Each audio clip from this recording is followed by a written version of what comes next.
La parole de Dieu nous enseigne dans le livre d'Hébreux au chapitre 7 que c'est sans contredit l'inférieur qui est béni par le supérieur. L'inférieur, Hébreux 7.7 nous dit, est béni par le supérieur. Vous savez, lorsque je venais dans la présence du serviteur de Dieu, Maurice Cérulo, ma part n'était pas de lui dire « Docteur Cérulo, que Dieu vous bénisse ». Non, non, non, non, ce n'était pas ma part.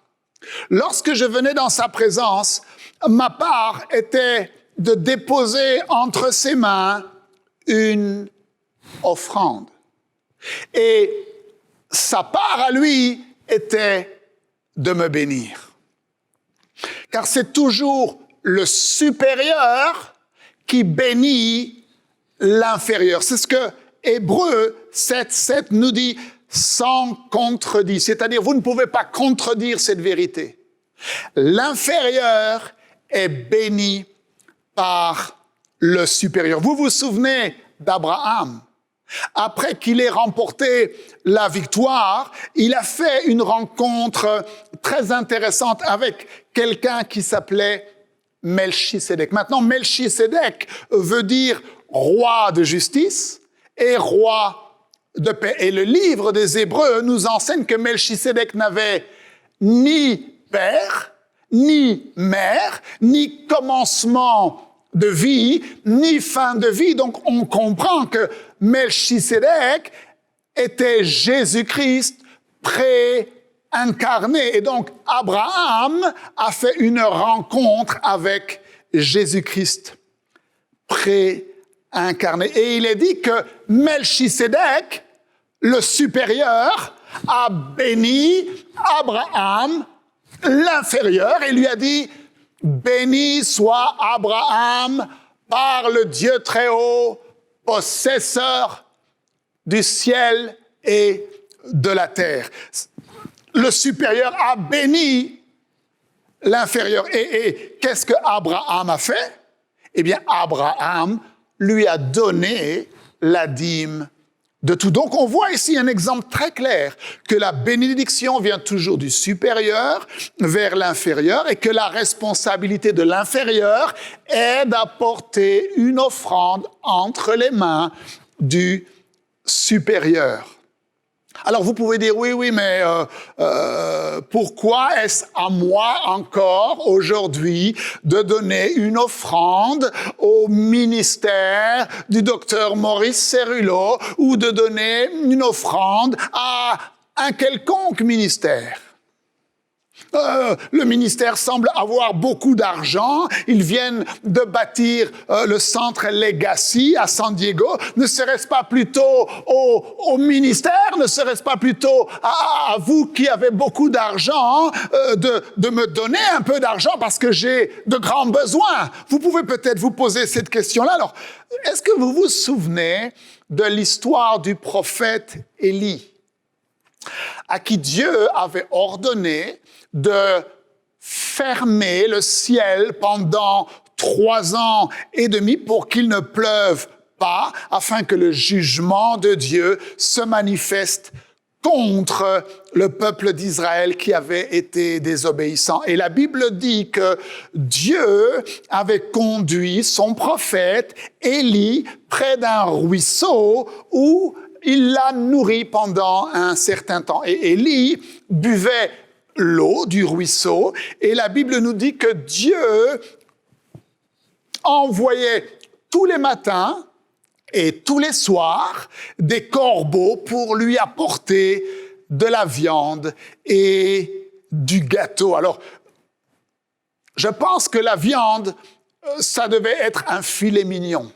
Et certainement qu'il y avait quelques petits oignons frits, et des pommes de terre rissolées, et pour sûr, il devait y avoir du brocoli. Oui, parce que vous savez, tout ce qui vient de Dieu est toujours parfait et toujours excellent. Et je pense, je suis pas sûr à 100%, mais je pense que le gâteau devait être un gâteau au chocolat. Oh Seigneur, combien tu es bon. Et donc, la Bible nous dit que tous les matins, les corbeaux apportaient au prophète Élie de la viande et des gâteaux, et tous les soirs, les corbeaux apportaient au prophète Élie de la viande et des gâteaux. Maintenant, vous savez, lorsque vous mangez de la viande et des gâteaux tous les matins et tous les soirs, il y a quelque chose qui se produit dans votre corps, et ce n'était plus le prophète Élie, c'est devenu le gros prophète Élie. Oui, c'est inévitable, avec gâteau et viande le matin et gâteau et viande le soir. Voilà ce qui se produit avec votre corps. Et la Bible nous dit que après un certain temps, le ruisseau fut asséché. Et Dieu dit à Élie d'aller à Sarepta, car il avait ordonné à une veuve de le nourrir. Et donc, le gros prophète, Élie, quitte le ruisseau et se dirige vers Sarepta. Et quand il arrive près de Sarepta, il voit une femme âgée qui est toute tremblante et qui est en train de ramasser des morceaux de bois. Alors vous dites, frère Marc, comment est-ce que tu savais que la femme était toute tremblante? Eh bien, la Bible nous dit qu'elle avait prévu de mourir le lendemain. Quand tu sais que tu vas mourir le lendemain, c'est que tu es vraiment dans une situation très critique. Et le prophète Élie la voit et lui dit « Hé femme, apporte-moi un verre d'eau !» Non. Prophète Élie, ça tu ne peux pas faire. Là, tu manques d'amour, tu n'as pas de compassion, tu ne te rends pas compte que nous sommes en pleine famine et cette femme-là, cette pauvre veuve, elle est sur le point de mourir et toi, tu as tous tes besoins pourvus, tu ne manques de rien et tu as le culot de lui demander un verre d'eau. Tu n'as pas de compassion. Et la Bible dit que la veuve prend le verre d'eau et le donne au prophète Élie. Et vous savez ce que Élie fait? Il prend le verre d'eau et il boit.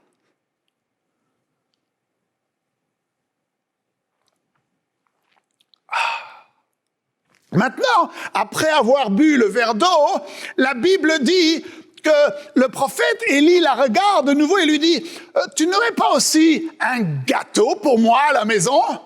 Non, come on, prophète Élie, ça tu ne peux pas, tu n'es pas chrétien, c'est pas possible. Mais où est ton cœur? Tu as un cœur de pierre? Comment est-ce que tu oses demander à cette femme ce qui est toute sa richesse, et elle est sur le point de mourir avec son fils, et toi, tu oses lui demander même son gâteau? La parole de Dieu. Et vous voyez, même si cette femme luttait dans ses pensées concernant le fait qu'elle allait mourir le lendemain, en même temps, comme elle avait entendu Dieu dans son cœur, même si ses pensées lui faisaient la guerre, elle a décidé d'obéir à la voix de Dieu dans son esprit. Et elle a donné l'eau, elle a donné le gâteau. Parce que j'ai une question à vous poser. Le miracle de Sarepta, ou comme on l'appelle, le miracle de la veuve de Sarepta. Est-ce que c'était pour le prophète Élie ou est-ce que c'était pour la veuve? Allez-y, je vous écoute, répondez-moi. Non, vous vous trompez. Le miracle n'était pas pour la veuve. Le miracle était pour le prophète Élie.